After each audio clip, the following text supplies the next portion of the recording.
Ladies and gentlemen, welcome to the inaugural episode of the original Final Fantasy. My name is Joe Westwood, and I'll be your host for this evening's digital entertainment. Today, what we're doing is we're going to get you guys familiar with the way things really are normally going to kind of go on this channel, and I can't wait till I get to the point of intended, release bursts, as I think of them, to where I can make a major backlog of content and begin releasing, different series, different days of the week by having a whole lot of shit piled up, sort of backstored. But for now, we're going to kind of get things kicked off right. This is the first game in my favorite game series of all time. Now, this is not my favorite game of all time. This is not even my favorite game in my favorite series of all time, but this is the first. This game goes back into the late 80s. The United States got it in the year 1990 flat. This game is, as you can see, called Final Fantasy if you're unfamiliar with it. And this is one of the granddaddy Japanese role-playing games, JRPGs, and that, along with Dragon Warrior and Phantasy Star, kind of innovated that whole thing. And what you're looking at is the Dawn of Souls edition for the Game Boy Advance. And yeah, let's get to it. Just remember these words, kids. Menu systems. So basically, you're looking at a game that's imitating Dungeons and Dragons. If you know how D&D works, you can pick a class. You can name your character. Different things affect your stats. I believe, I'm not sure if it works that way in this edition, but in some versions of this game, what you name your characters, I think, may affect their stats. But this is kind of a common setup. I'm actually considering maybe simply running with this setup. Don't think I can bring myself to do it, though. Man, a ninja sure would be fucking cool. But, ninjas are cool.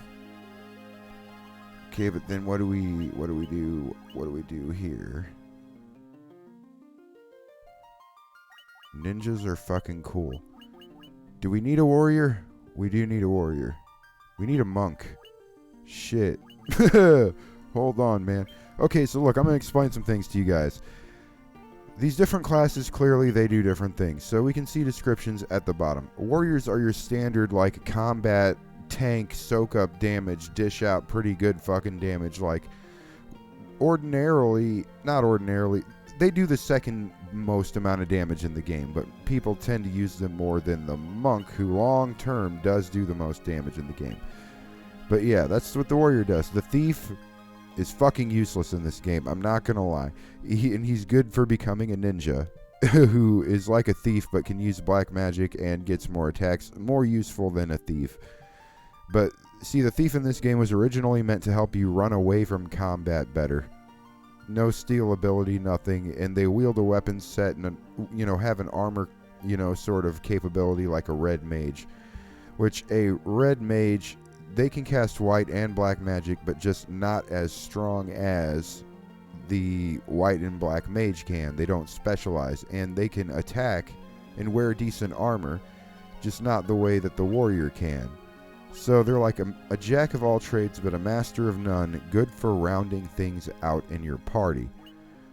White mage casts healing magic, gets rid of status ailments like poison and paralyze and blindness, protects you, reduces damage taken, makes it harder to hit you, and heals your hit points, keeps your party alive, brings the dead back to life. White mages are essential to have in any party, and for this run we definitely will have a white mage at minimum.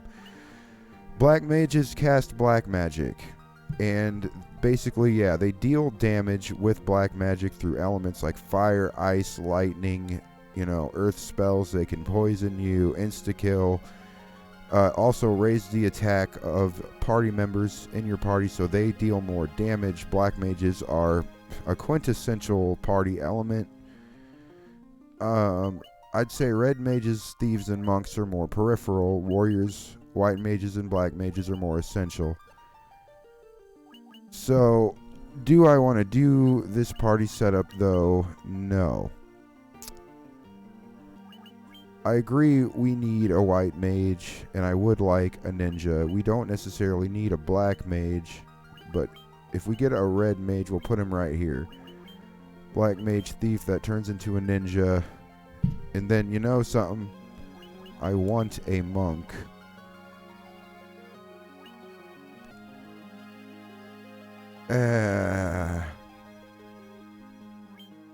Late game, this will be kind of broken as fuck.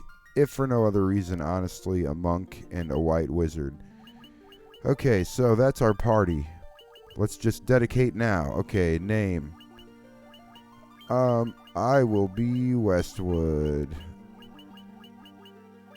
I don't know if you can spell that whole name. I don't remember. No, you cannot. So I will simply... I'll put myself up front as the monk. Why not? Damn it.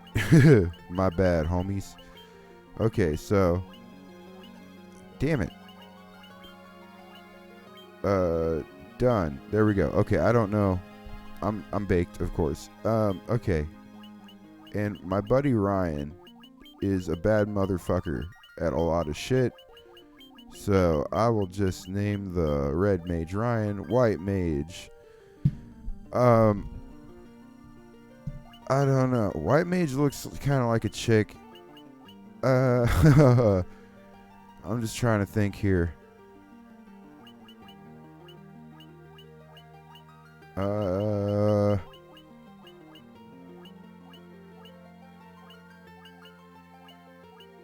I can't think of it fucking anything. We'll call her Ange after Angela Gasso of Arch Enemy.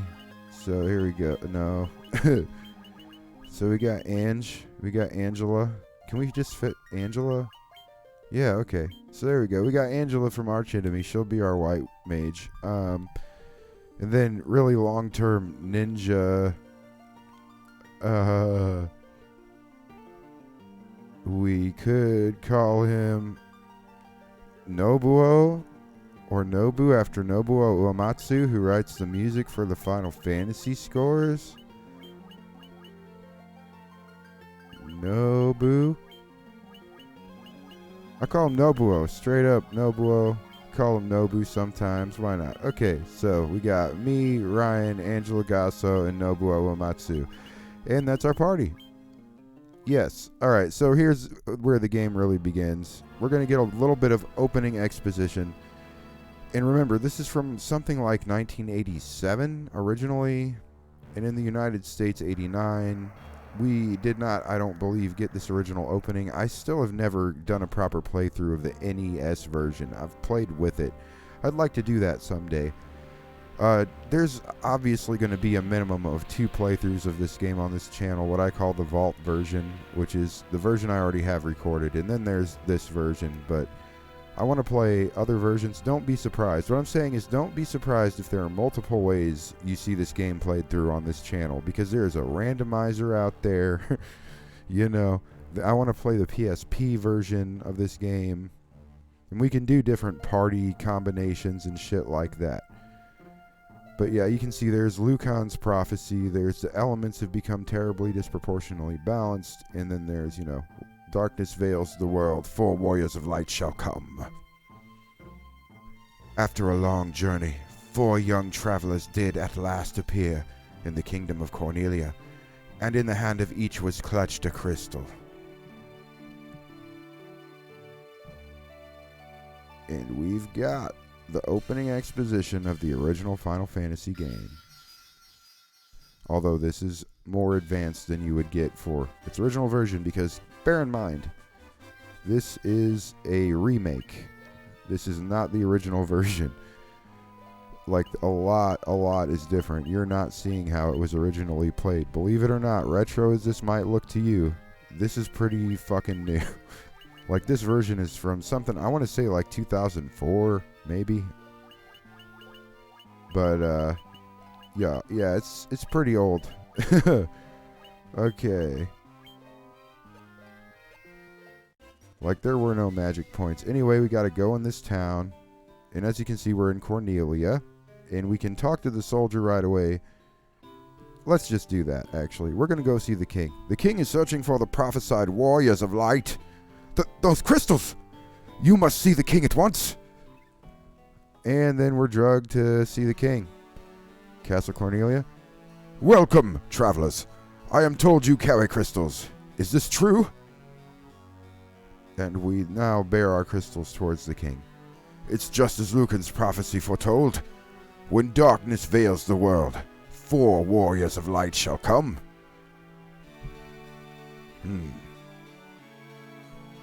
Your Majesty, we cannot be certain that these are the warriors foretold by the prophecy.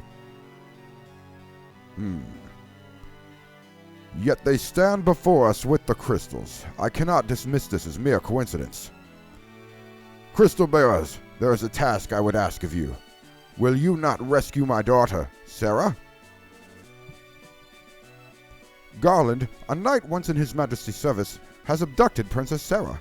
I ask for your aid in the name of His Majesty, the King of Cornelia. Garland has taken refuge in the Chaos Shrine, which lies to our north. Of course, we did attempt to save the princess ourselves. But Garland is the finest swordsman in the kingdom. We have none who can match him. I have heard that you wish to journey to the continent to our north. The bridge leading north was lost long ago, making passage impossible. If you can rescue Sarah, I will have the bridge rebuilt as a sign of my gratitude. Go now, warriors of light, and do not fail me. So that was pretty clever of the king. He's like, well, if these motherfuckers are real and I got this shit going on, they'll solve this problem. You know? That's good negotiation tactics. Now, we have to get our starting equipment, though, guys. So you just kind of like, you're given some money. You got 500 in this version of the game. And you get the option for some weapons. Now, I don't remember how the monk works short term, if it's a good idea to give him weapons or not. I might buy the nunchaku nunchucks. But I might have to experiment, see damage with them on versus off. But one thing's for sure. Oh, we already got some knives equipped. Staff, though. Rapier. We need 2 rapiers. And a hammer. Okay, so 2 rapiers for sure. Get 1 hammer. And then, I don't know. It's only 8. We'll get the chucks. Alright. We'll go to the armor shop. Get our basic armors. Buy. The red mage is pretty much going to be the warrior of this party. Get the chainmail. 2 sets of leather armor, I guess. Okay, and now we're going to hit up the magic shops. White magic first. Cure for sure. We get 3 slots for our spells, as you can see, per level. So this is level 1 cure. You get to choose from 3 white spells if you're a white mage, and 3 white or black spells if you're a red mage. Or clearly, if you were a black mage, you could choose between, 3 black spells exclusively. Then we want fire and thunder. No. Yeah, I know. Okay, thunder. Alright, and we're kind of set up now. But now we got to equip everything. So,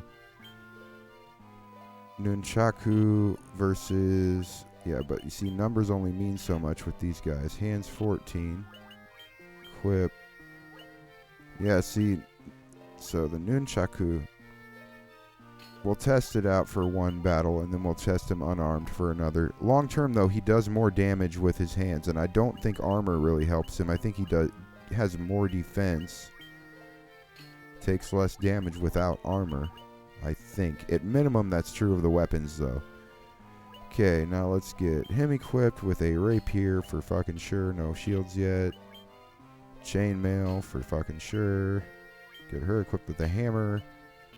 And maybe look at some other stuff. Get him equipped with a rapier and leather armor. And that should do it. Kind of. We're going to run back down here to the armor shop. Just see if there's anything we can get for our white mage, for old Angela, for old Angie. Nope. Nope, there sure isn't. Okay, so now we gotta sell stuff. Sell 3 clothes. Sell 2 staves, because fuck them. And sell 2 knives, because fuck them. Alright. So now we can finally begin our great big adventure. But really, I'm just going to be demonstrating how combat works. This is just the first episode. you want to grind a little bit before you make your way up north. So this is our first combat encounter. Might as well just try to show magic. How magic works. Take note of the damage of the monk. Cure is not necessary yet. We'll just have her attack and we will save our magic points. Which I guess I will want to explain that too in one round or so. But look at the right, those numbers. Whenever a spell gets cast. Like, look at Ryan. Fire.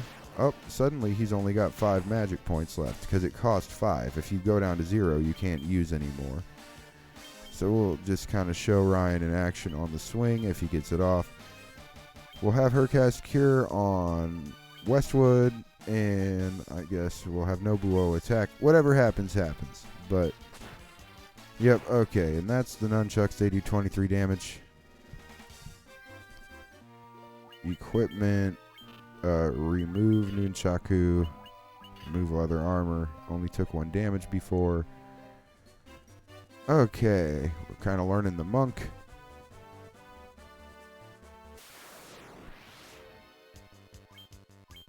Just trying to take note of the monk for now, really.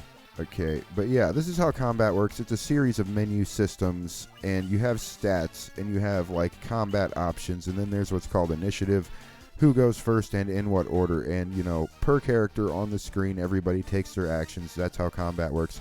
And clearly you can see we've got an overworld map outside of combat. We have an entire world to explore, a whole ass like little planet, you know. Anyway, we can have him just kind of cast fire, have her attack, and have him attack, and we'll see what happens. We might have to try to abstain. Oh, 40. Fuck yeah, dude. Fuck those nunchucks. We're going to keep those off. Okay. So, that's how that works. And then we got to try to gain a level. And in this game, everybody's, like, level up requirements matches until they die. So you can, in theory, keep it going just like this the entire game. We need 3 experience points before we gain a level. But realistically speaking, you know, somebody's probably going to drop at some point. But I personally like to grind out to level 5 or so before I take on Garland. I mean, I won't show you guys all the boring grinding. I'll do that shit off camera.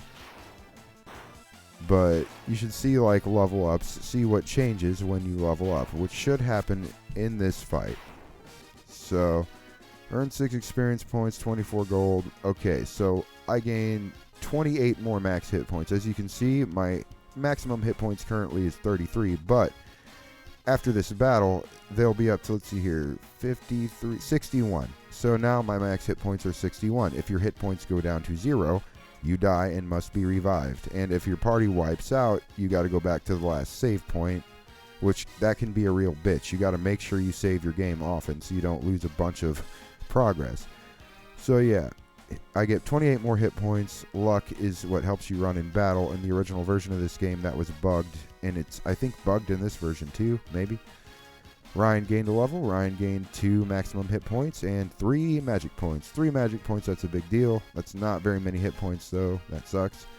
Up strength, so that's damage done by your melee weapon per round, so that's fucking cool. He'll do a bit more damage now. And his magic will be more potent. I believe that's black magic, and white magic is wisdom. Angela gained a level. She got a lot more hit points. And a lot more magic points. Fuck yes. And she, or maybe it's just intelligence, I don't know. And Nobuo gained a level. He got a lot more hit points too. And he does more damage. And he'll do better magic damage later. I don't remember what stamina does. Luck increased. Maybe it's base defense. Anyway, yeah, so you guys have seen how the basics of combat works. I'll show a little bit of overworld exploration, and then I'll call this episode. Anyway, be right back. Won't show you guys every little thing. Be right back. So, as you can see, we got, like, the castle right here, but what happens if we go a bit north, per se? There's a broken bridge we can't cross. We're up in a swamp. You can see what I think are new enemies for you guys. You've got, you know, the goblins or whatever. Aw, shit. I really need to fucking rest, because I could show you guys how to cast a multi-spell for this one. Anyway, yep, just showing you guys some new enemies and a new part of the map. I'll be right back. I need to hit up the fucking inn and all that anyway. 1 second. Okay guys, I had to come back again because I accidentally gained us another level. So real quick, just taking a break from the pause break. Okay, I gained another 23 hit points. That's fucking dope. Agility, go faster in battle. Stamina, I think, is base defense. Ryan did not. Ryan keeps getting fucking boned over. Go figure. But he did get a lot more magic points. Okay, that kind of makes up for that. And he's faster in combat. And Angela gained a level. She get a little bit of hit points, a little magic increase. 5, this early in the game, you can't bitch about that. That's pretty decent. Higher base defense. Nobuo, Mr. Uematsu, gained 2 hit points. He's faster in combat. Makes sense. Alright, I'll be right back. 1 second. Anyway, I believe that this is the part of the map that we were on before. So, just kind of showing you the basic, beginning area of the game. So you go up north from Cornelia, and you got this little land bridge here, and then you go a little bit farther, and you got this cave here. That's actually a new thing. It's like bonus content shit. It's definitely not time to go in there yet, though. And then you go in through this swamp, which if you get in combat, you'll see there's undead shit in the swamp. Not out here, though, just fucking goblins. Of course, can't show you guys any new enemies. I just run into the goblins. That's okay. You'll see them next episode if you don't see them this one. We'll just handle these dudes real quick. That's just kind of how it go, though. You know. Got some experience and some gold. Money is important. I still need to show you guys how towns work. Here we go, a Gygus worm. We want to use fire on these bad boys. Just bash it, cut it, burn it. Yeah, see, they do a lot of damage. That's why we're not going in there yet. Because of shit like that. Okay, killed that dude. Alright. Earned 15 experience points. And that's pretty decent for this part of the game. But you see that little building up there? That's the Chaos Shrine. That's where Sarah is. And that's basically how the map works. Anyway, guys, I got to call it here. I got to get to level 5 off camera. And, yeah, then I'll start taking us through the Chaos Shrine. I've been Joe Westwood. And I thank you all so very much for watching. I hope you all stay beautiful. Peace!